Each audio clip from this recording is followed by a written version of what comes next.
Las Vegas may have just reached a critical point before the 2026 season begins.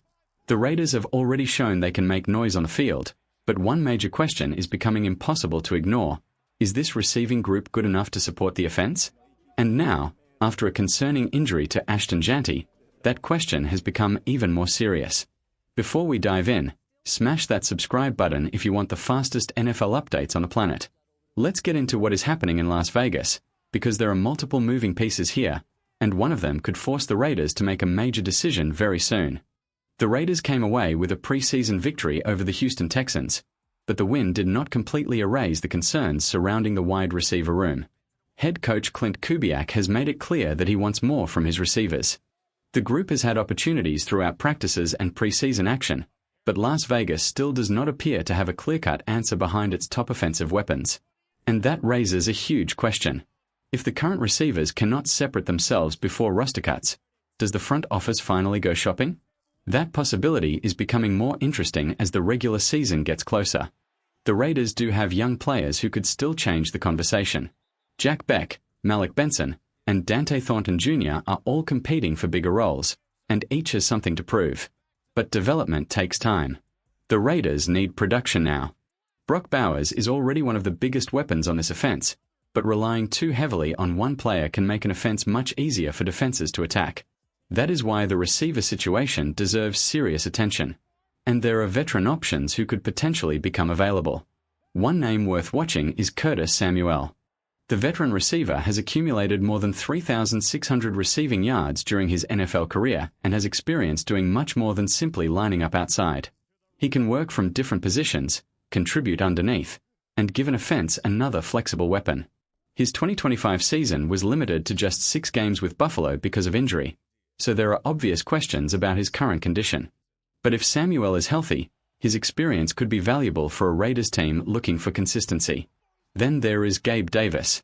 Davis is a completely different situation because he is recovering from an ACL injury suffered earlier this year. That means he probably would not solve an immediate problem.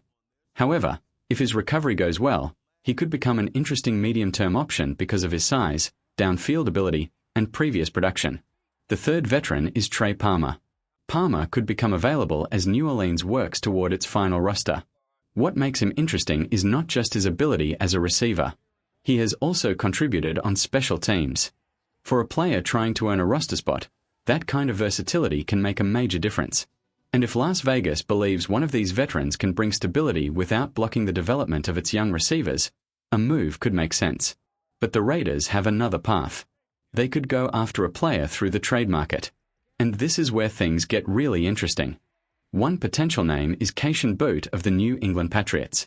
Boutte is still only 24 years old, and he is heading toward the final year of his contract. Last season, he caught 33 passes for 551 yards and 6 touchdowns. Those numbers are not superstar numbers, but they show why another team could be interested. New England has added more competition at receiver, including major additions to its offense. That could create a difficult roster decision. For Las Vegas, Boutte would represent a different kind of gamble. Instead of paying a premium for an aging veteran, the Raiders could take a chance on a younger receiver who still has room to develop. And because he is approaching free agency, he would have plenty of motivation to make a major impact. That could be exactly what Las Vegas needs. But there is another name that offers something completely different. A.J. Brown is not the player we are talking about here. The name to watch is Paris Campbell. Campbell has experience, speed, and the ability to create separation. If Philadelphia decides it has enough depth at receiver, his situation could become interesting. For the Raiders, a player with that skill set could help stretch the defense horizontally and vertically. And think about what that would mean for Brock Bowers. If defenses have to respect another legitimate threat on the outside, they cannot simply load coverage toward Bowers. That could create easier opportunities across the entire offense. But there is one more possibility. The Giants could have a decision to make. Another receiver worth monitoring is Darnell Mooney. Mooney has already shown that he can produce at a high level in the NFL. With Chicago in 2021, he caught 81 passes for 1,055 yards and 4 touchdowns. Then in Atlanta in 2024, he recorded 64 receptions for 992 yards and 5 touchdowns. That is a real track record. He knows how to get open. He knows how to create explosive plays, and he has already demonstrated that he can handle a significant role. For a Raiders offense searching for consistency, that experience could be extremely valuable. The important point is that Las Vegas does not necessarily need the biggest name available. It needs the right fit.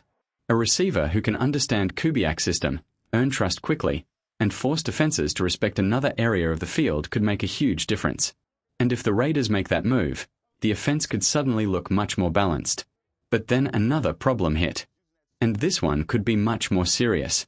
During Sunday's practice, Ashton Jeanty suffered an apparent right leg injury after making a catch and landing awkwardly during a team drill. The running back went down and needed help from trainers to leave the field. Reports indicated that he was unable to put weight on the leg. The scene immediately caught everyone's attention. Raiders players reportedly stopped what they were doing and knelt in prayer while Jeanty received medical attention. That alone tells you how serious the moment felt around the team. At the time of the report, Las Vegas had not announced an official diagnosis or the full severity of the injury. And that uncertainty is exactly what makes this situation so uncomfortable. Jeanty is not just another player on this roster. He is expected to be one of the central pieces of the Raiders' offense. As a rookie, he produced 975 rushing yards and 5 rushing touchdowns while also catching 55 passes for 346 yards and 5 receiving touchdowns. That gave him **1, 321 total yards from scrimmage and 10 touchdowns **. Those are massive numbers for a young player. So now the biggest question is simple. How long will Jeanty actually be out, if he has to miss time at all? Until the medical evaluation is complete, nobody can give a reliable answer. But the timing could not be worse. The Raiders were already trying to solve questions at receiver. Now they may have another major offensive concern. And that could force the front office to reconsider its plans. The rookie who could help. There is at least one reason for some optimism. Rookie running back Mike Washington Jr. has already shown flashes during preseason action. Against Arizona, Washington carried the ball 6 times for 63 yards, including a huge 53-yard run. Then against Houston, he received 9 carries for 56 yards and added 2 receptions for 18 yards. That is encouraging. If Jeanty were forced to miss time, Washington has already shown that he can handle carries and create explosive plays. Of course, nobody in Las Vegas wants to see that become necessary. The expectation is for Jeanty to take another major step forward and become an even bigger part of Kubiak's offense. But football can change in one play. And now the Raiders have to wait for more information. What should Las Vegas do? This is where the front office faces a fascinating decision. Do they trust the young receivers? Do they sign a veteran? Do they make a trade? Or do they wait until roster cuts create even more options? And now there is another question. If Jeanty is forced to miss significant time, should the Raiders add even more depth at running back? There is no perfect answer. But one thing is clear. The Raiders cannot afford to ignore warning signs simply because the regular season has not started yet. The receiver position still needs to prove itself. Kubiak wants improvement. Young players are fighting for bigger roles.